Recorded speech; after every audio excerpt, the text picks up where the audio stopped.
Yet another SEGABABA for the Colorado Avalanche. The good news is they've been great on SEGABABAs for the last 3-4 years, but they're going to need to be good on this one to try to make up for the loss the other night. Welcome into the DNVR Avalanche Pregame Show presented by Coors Light.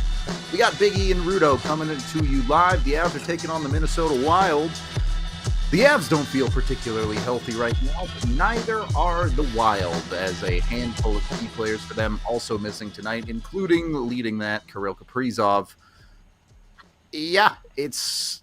I don't want to call it the B squad for both of these teams, because this is just par for the course for the Avs this year, but certainly saying that the Avs should be able to hopefully take advantage of a weakened Wild squad. Well, welcome to the Avalanche problems, right? I mean, Yeah. It's been like that. When I say problems, it is a problem. It's been a problem all year long, and they've adapted. And, with that said, the Avalanche have managed it, especially the first 20 games, even with some, below average goaltending. But they won some games as well, so you got to be careful tonight. But then again, you are banged up yourself. You're playing a team that's banged up. They do have unbelievable players, Kaprizov, but he's not playing either. So, I'm not saying it's a slam dunk. I'm saying, like last game, you're supposed to win. The Avalanche was supposed to win on paper against the Chicago Blackhawks. Game didn't go their way. At the end of the day, Chicago had 20 shots on net. They won the game. You move to tonight. You got to play the game that's in front of you. Should you win? Because you still have Makar McKinnon. What's his name? Mikko Rantanen. And on the other side, their best D arguably are out, right? Faber, Spurgeon, obviously their captain. So that crosses off with Gabe. And then, exactly. And then Kaprizov, their best player, is out. So somewhere, somehow, on paper, like last night, even though both teams are banged up, the Avalanche should come out on top. Now, you're on a back-to-back, like you just said, the Avalanche. I don't think that's ever bothered them. It's pretty amazing how they react to back-to-backs. So I'm looking forward to it. I'm looking forward to seeing what they got in the tank, and looking forward to get Blackwood back in there. Yep, it will be Mackenzie Blackwood in net tonight. Everything else for the Avs expected to be the same. We'll see for the official lineups, but it certainly doesn't sound like there will be many major changes to the lineup, if any at all, other than Blackwood for the Avs. So we'll see. Look, we can talk about the context and the injuries for both teams and all of that, but the reality is this is just a big game for the Colorado Avalanche. Even if you ignore the loss last night and this road trip and all that, this is a direct divisional opponent, a team the Avs are directly trying to chase down for the second spot in the division. So you can kind of throw everything out and say, hey, the Avs have to find a way to play their best tonight and show that they can compete for the top of the Central, right, E?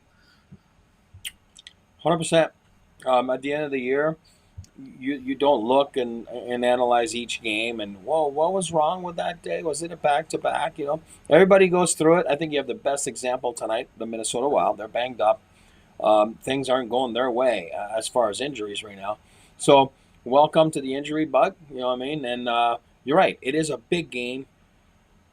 We'll talk about it in the keys. You don't want to lose 2 in a row. I just want to touch it up. Somebody was talking about the E-bug. Yes, Marc-Andre Fleury is sick. I'm not sure if he's taking warm-up or not as we speak, but the goalie... Gus is going to start anyway, yeah. Gus is starting, exactly. Somebody was asking E-bug. Yeah, Gus is starting. If Fleury's not backing up because he's too sick, they're going to put the E-bug there. They couldn't call up, I think, Wallstedt because he's injured. And then the other guy's too expensive. So that's what happens when you're tight to the cap, and that's what it is. So therefore, you have to address the E-bug. Hopefully, for the sanity of hockey and everything, you don't have to use them. And I mean that with all the respect in the world to E-bugs. And you want to make sure that Gustafson's in net tonight and nothing happened. Knock on wood. I mean it. Knock on wood. Again, it's funny. If the Avs want to drop 7 on him, that'd be fine. But yeah, no injuries though. No injuries. Yeah. Yeah. No injuries. I mean it. And again, if it's like 6-4, there's 12 seconds left, and then the E-Bug gets to go live the Yeah, 12 right. seconds of a lifetime, I'm all for it. It's a great story. It's awesome. But other than Yeah. that, it's it is what it is. But that's the E-Bug. But anyway, yeah, big game for the Avalanche. Big game for the Wild. They're right there in the rearview mirror. And I don't talk about standings. Rudo does, but you know where you're at in the standings. You know that's a big one. As Tiff already put in the chat, I should know better than to say no major changes to the Avs lineup because they're the Colorado Avalanche. Druin is back, but Sam Girard now listed day-to-day. So, crap. What happened there? No idea. No clue what is bothering Sam Girard. But could be sick too. I don't know. You never know. I'm just tired. I'm tired, man. I'm tired of dudes going on the injury list. Make it stop. But maybe there's a rule. Like they can't have.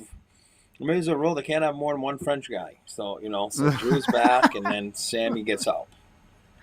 There's just a one French rule. Bednar doesn't like French people. That's a bad rule.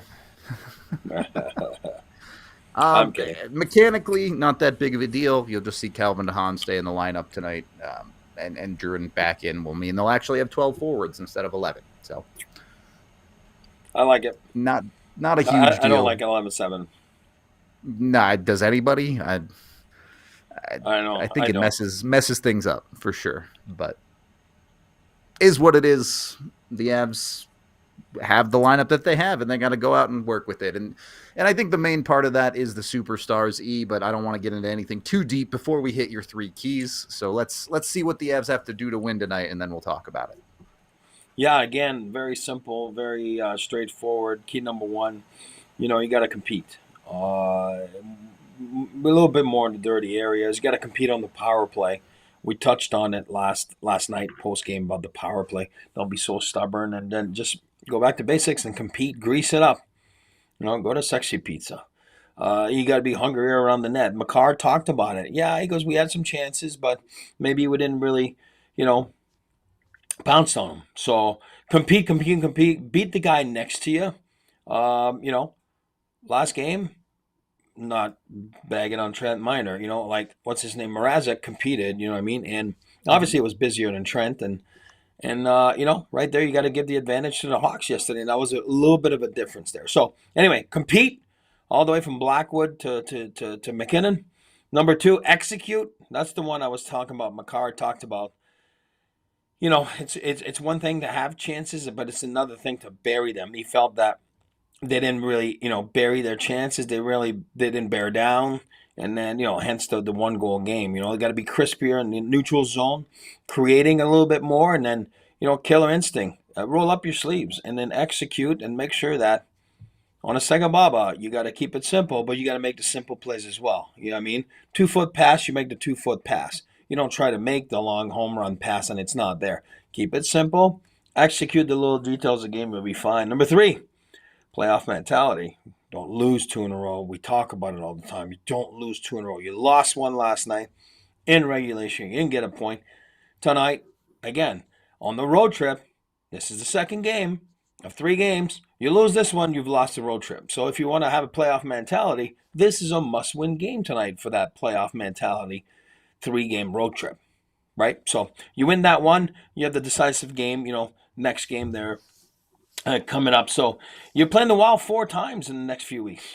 4 times. You haven't played them. You're right there in the standings.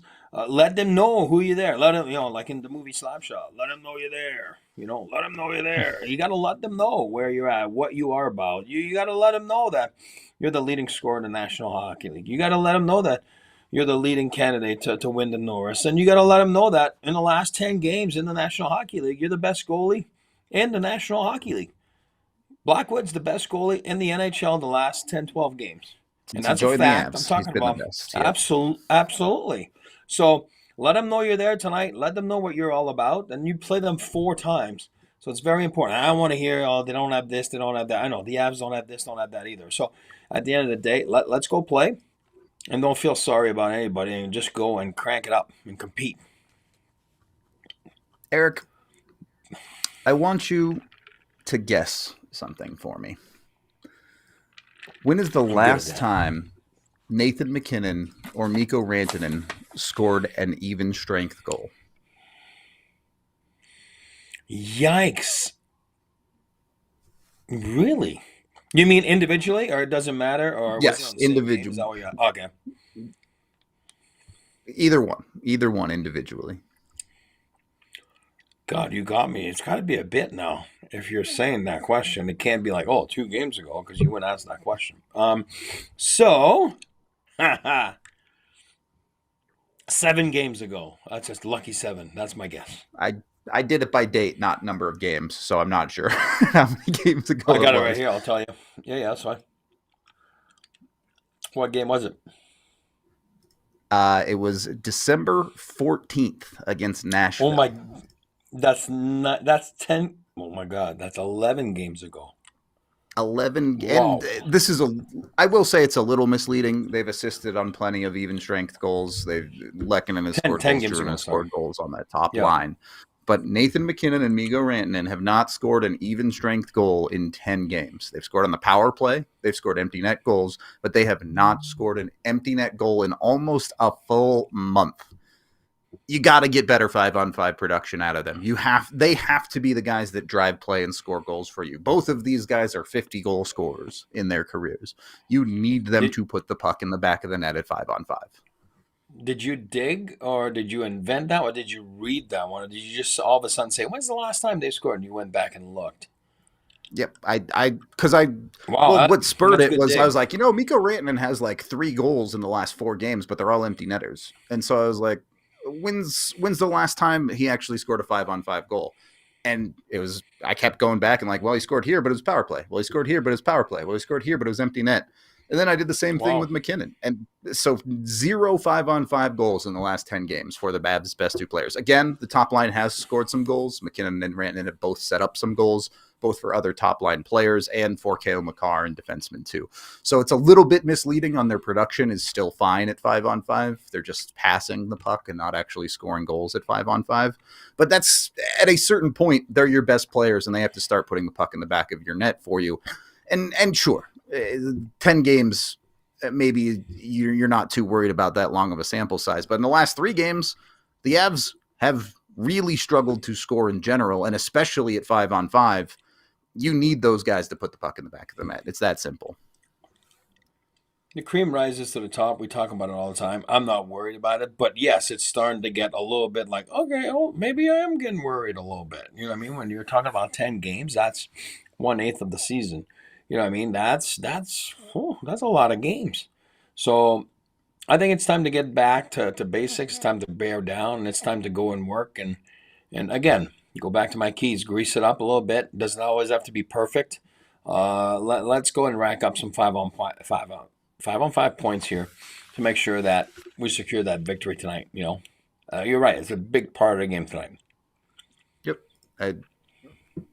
It's just wild to see statistics like that, and especially for a team that over their last 5 games also hasn't done a good job of scoring on the power play either.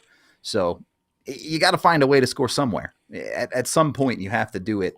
And this is kind of where my third topic comes in. Eric, you touched on it in your keys as well.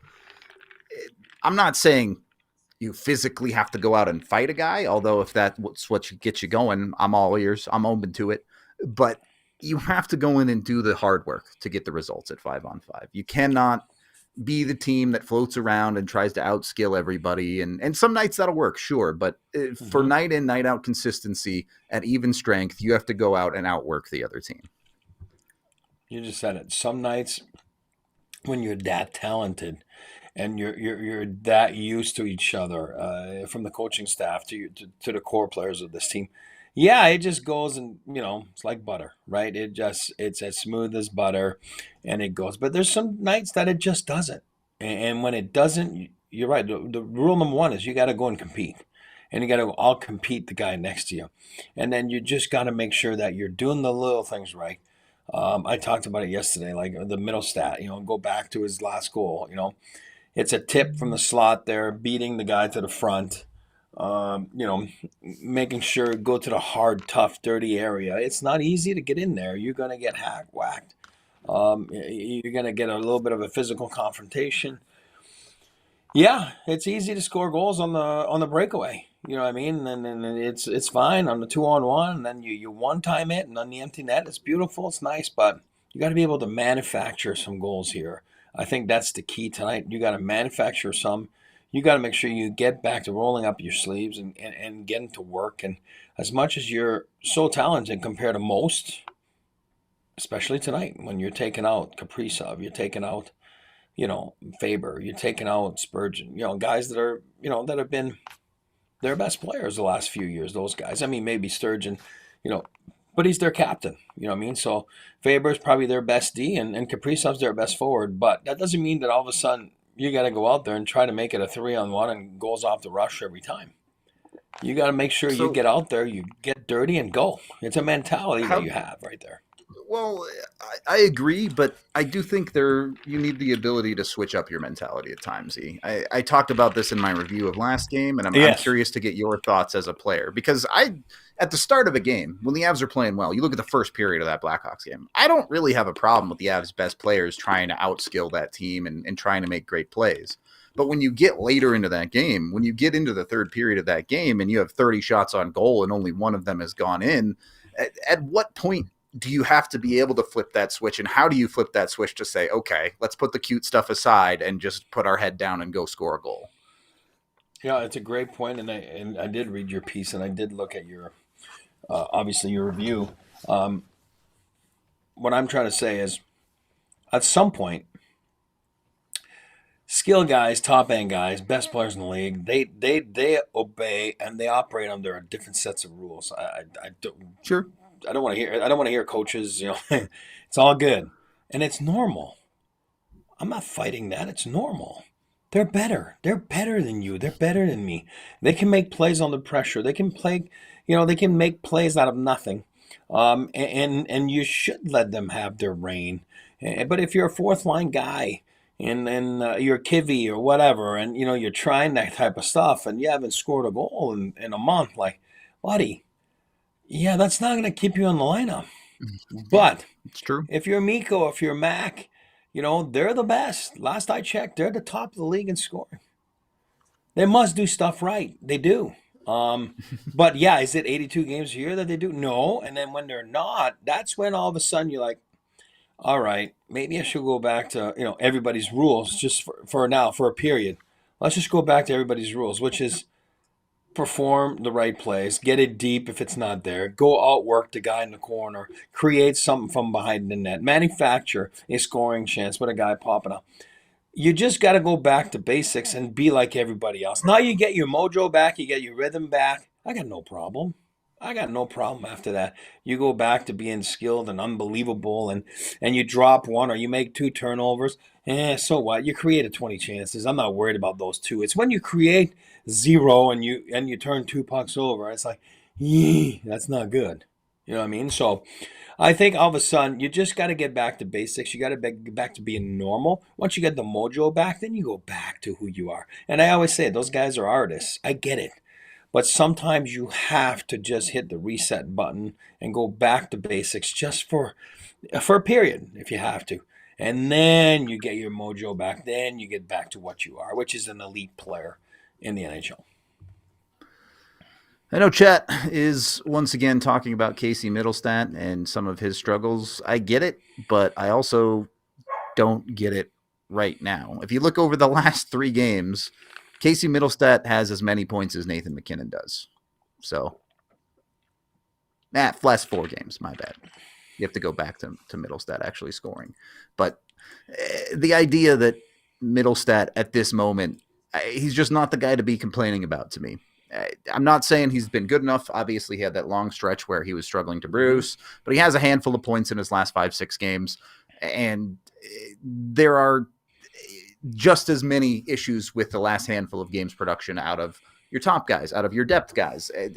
Pretty much everywhere in the lineup, the Avs just have to do a better job of producing. If you want to have a bigger conversation about Middlestat, maybe you can, but also his season stats are not as bad as people are making them out to be. That's all I really have to say on that. No, on Casey, yeah, and again, I keep thinking he's gonna pop off. He's been alive, like you said, 4 or 5 games, whatever it is, in those last 6, and then But you just want a big night out of him. You know what I mean? Like, and I just would have loved a big night last game or tonight. Want a big night. He's from Minnesota. Got a lot of family and friends in the stands. That is always fun to play in front of, your old high school coach or whatever it is that might be there. Sometimes it inspires you. You know what I mean? I think it'd be awesome for him to pop off tonight. I mean, I'd love to see Miko and Mac pop off. Don't get me wrong, but how about we get both lines popping off tonight? That'd be awesome. And then throw in maybe a power play goal in there.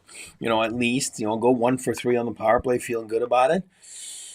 And those guys go for a couple goals each. Awesome, It's a good point to remember in that, yes, the last 3 games the Avs have struggled to score, but this team never stays down on the production for very long. They always get it back. They always get the puck to start going in again for them relatively quickly. So it's not a long-term issue or anything like that I'm worried about, but when you're in it, it can certainly be frustrating when the Avs are struggling to put the puck in the back of the net. So let's jump off of that, and get some predictions from you here. What do we think? Are the Avs going to pop off? Give me a final score. I feel like you've taken a lot of cop-out players lately, but who you got? Okay, I'm going to go. Here's what I'm going to do tonight. All right, I'm going 5-1 win. I love the big wood shop and that. What was his name? Wood Brother? Home Depot or whatever. The lumberyard, the Home Depot. Lumberyard, yeah. Lumberyard, yeah. Lumberyard homies. Blackwood is going to be great. I go 5-1 Avs. And here's what I'm going to go, not a cop-out one. I'm going to go multi-point night. Multi-point night. A goal and assist by another Minnesota native, Sam Malinsky. That's not a cop-out. I like it. That is not a cop-out. That's where for sure. That's where I'm going tonight. All right. What's your score? 5-2. 5-2 again. All right. I do like it. I think it's going to be more of a. I'll go 4-1. I'll say 4-1, and my bets are actually. By the way, I didn't say 5-2. I said 5-1. 5-1. I'm going 5-1, not 5-2. All right. But Blackwood's too good. There you go. I'll go 4-1, and for my pick, I'm gonna take. I'll take Ross Colton, but I think my real pick is just that second line in general. I want to see that second line produced a little bit, especially with Drew and Slotting back in. You get a little bit more in line on that second line, whether it's Casey or Colton. I won't complain either way, or whoever else. Maybe Parsonen plays some time on that second line again. Who's to say? But get some life going into those guys. That's what I want to see against the Minnesota Wild. And we can jump from that into my pregame picks, presented by Bet365, where things are never ordinary.